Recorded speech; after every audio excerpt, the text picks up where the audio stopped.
ดนตรีและเสียงเพลงเลี้ยงดูจิตใจผู้สูงอายุอยู่นครหลวงฮานอยสาธารณรัฐสังคมเวียดนามมีสถานที่หนึ่งได้กลายเป็นจุดนัดพบที่คุ้นเคยของผู้สูงอายุที่มีความหักในดนตรีโดยเฉพาะแม่นเพลงพื้นเมืองนั่นก็คือสโมสรฤดูใบไม้หล่นฮานอยทุกๆทำนองของเพลงที่ฮ้องขึ้นบ่เพียงแต่เป็นการช่วยให้เขาเจ้าสมหวังในความฝันทางดนตรีที่ครั้งหนึ่งในวัยหนุ่มยังบ่สามารถเฮ็ดได้เท่านั้นแต่ยังเป็นการเลี้ยงดูจิตใจ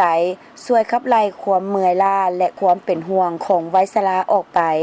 พร้อมกันนั้นยังเป็นวิธีในการอนุรักษ์และเผยแพร่คุณค่าทางวัฒนธรรมดั้งเดิมตื่มอีกทุกๆเช้าวันเสาร์สมาชิกของสโมสรฤดูใบไม้หล่นฮานอยจะมาร่วมห้องเรียนห้องเพลงพื้นเมืองที่คุ้นเคยอย่างคึกคืน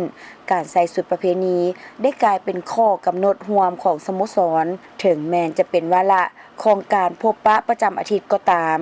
ท่านเครืองกิมตาวประธานสโมสรฤดูใบไม้หล่นฮานอยกล่าวว่าในระยะทำอิฐหลายคนยังรู้สึกอายและบ่มั่นใจในตัวเองแต่พอเวลาผ่านไปทุกๆคนก็เริ่มหลงไหล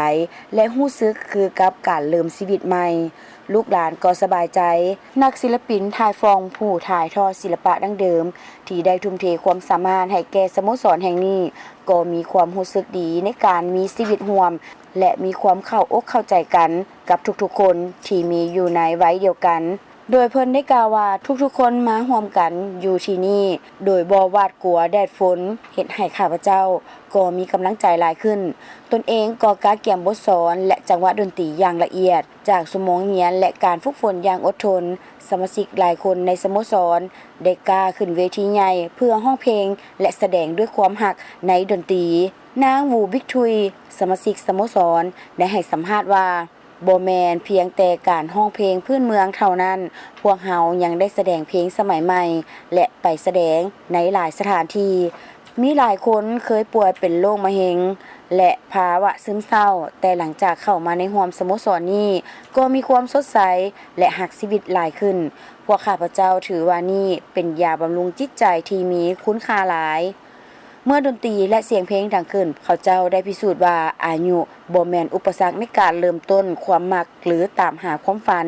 จิตใจในการใช้ชีวิตอย่างมีความสุขแข็งแรงและมีคุณค่ายังคงสืบต่อเพื่อให้ช่วงเวลาในวัยชรายังคงมีสีสันและเต็มไปด้วยความหมายตื่มอีก